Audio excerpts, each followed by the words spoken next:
Ukrainian President Volodymyr Zelenskyy stopped by an outpost that has been holding Vovchansk for more than a year.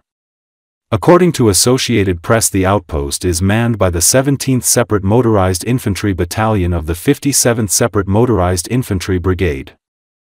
"I understand that everything is very difficult, but you Ukrainians are fighting," as the commander said. "Tajiks, Uzbeks and the Chinese, everybody's here, Pakistanis," Zelensky said.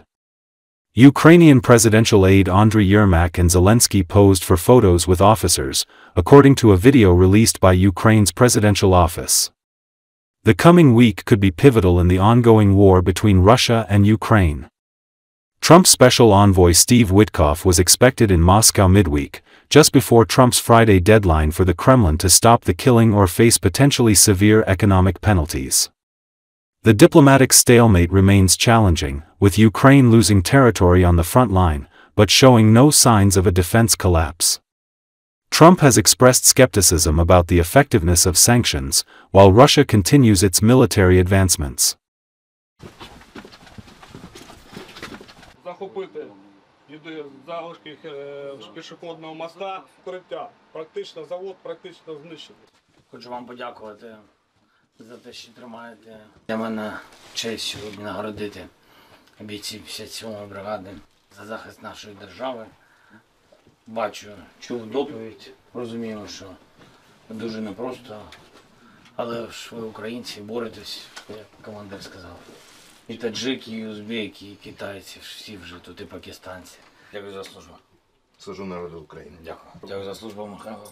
Служу народу України. То тоді, коли там обмежена видимість, то тоді страшна, вона стала жорстокою. Що навіть комбати кажуть, чого, давайте вб'ємо там і так далі.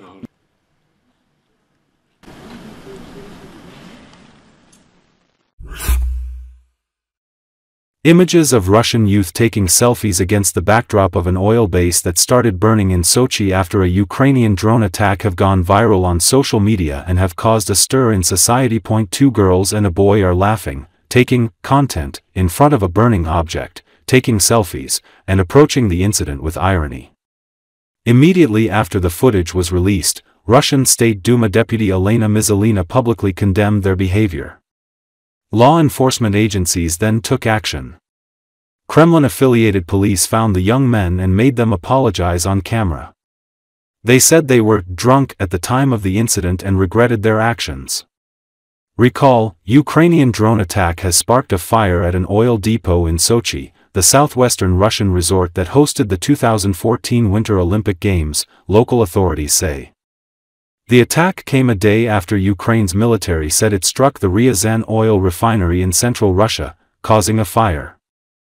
Ukraine has regularly hit Russian oil and gas infrastructure in response to attacks on its own territory since Russia began its war in February 2022. Airstrikes on Sochi, about 400 kilometers southeast of the Ukrainian border, are relatively rare compared with other Russian cities. However, Ukrainian drone attacks killed 2 people in the region late last month, according to local authorities.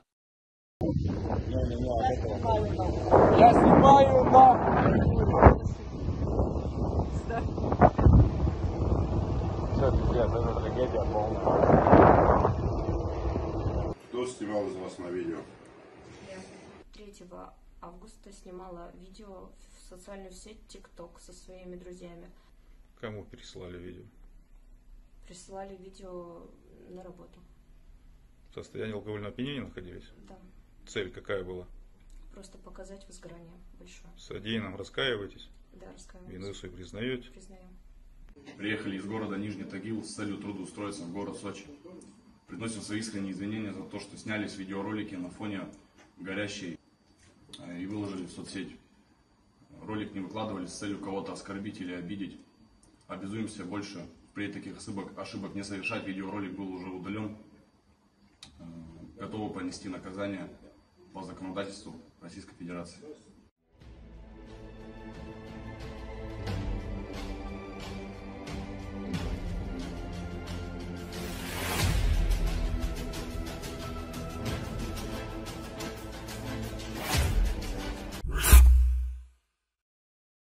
Drones belonging to the Ukrainian army attacked the Archita railway station in the city of Furlovo, Volgograd region, Russia.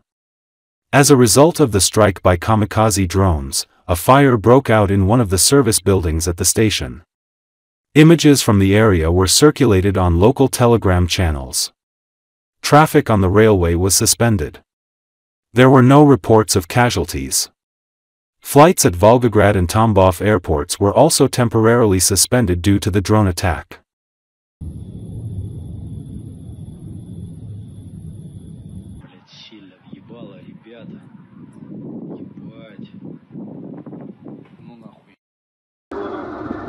Дежурка, железнодорожную дежурку, короче, где магазин хороший, напротив ЦДТ, короче, въебало. Они взрывают станции, я говорю, вот мне можно Котельниково, Октябрьский, они именно взрывают станции. И тут же он мне говорит, мне Коля говорит, люди взорвали все станции, осталось, говорит, дайте прикол, 2 станции.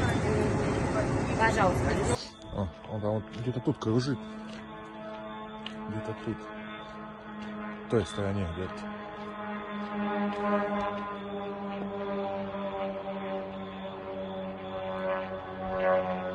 Где-то там. Опять в ту сторону полетел. Эх, ебать.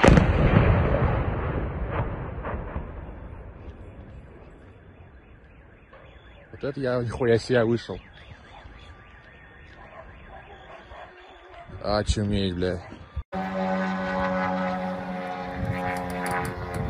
Порел.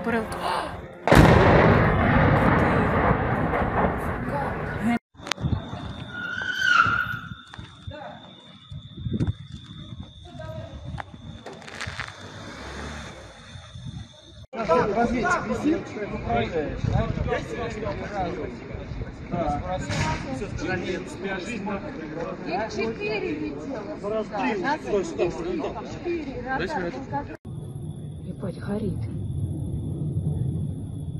Это где-то за 5-й школой это взорвали.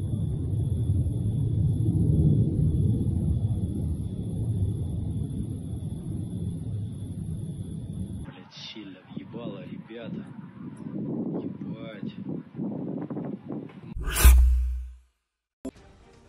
Der Spiegel has published sensational data from the archives of the German Foreign Ministry indicating that Vladimir Putin had ambitions to seize its territories long before the full-scale invasion of Ukraine. As it turns out, back in January 1994, when he was then a high-ranking official in St. Petersburg, he openly declared his imperial ambitions.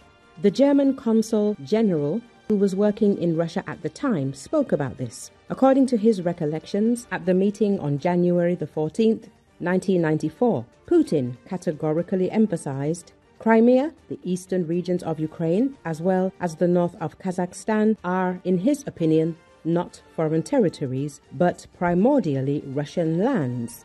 He emphasized that these regions have never been foreign to Russia. Moreover, the diplomat recorded another key quote from Putin. It is impossible to explain to any Russian that this is now a foreign country. This phrase clearly demonstrates that the ideological basis for subsequent aggression against Ukraine, as well as possible plans for conquest in relation to other neighbors, was laid in advance. Kazakhstan declared its independence from the Soviet Union in 1991, but retains close ties with Moscow. It shares a significant land border with Russia at almost 7,600 kilometers. It is the world's longest continuous boundary line and a trade relationship worth around $40 billion last year. Kazakhstan relies on the internet, electricity, and in some regions, gas coming from Russia. Human rights activist Zana Zekarbayeva argues the Kremlin's influence goes much further. Earlier this year, for example, Kazakh MPs started drafting laws that could require media outlets and NGOs that receive any funding from abroad to declare themselves as foreign agents. Critics warn they are modelled on similar sweeping powers in Russia, which were in 2022 expanded and can now be used by the Kremlin to prosecute dissenting voices. Zekarbayeva and Kazakhstan's policies were echoing Russia's. This has been happening for a long time, she said. It's as if Kazakhstan is still a colony of the Russian Federation.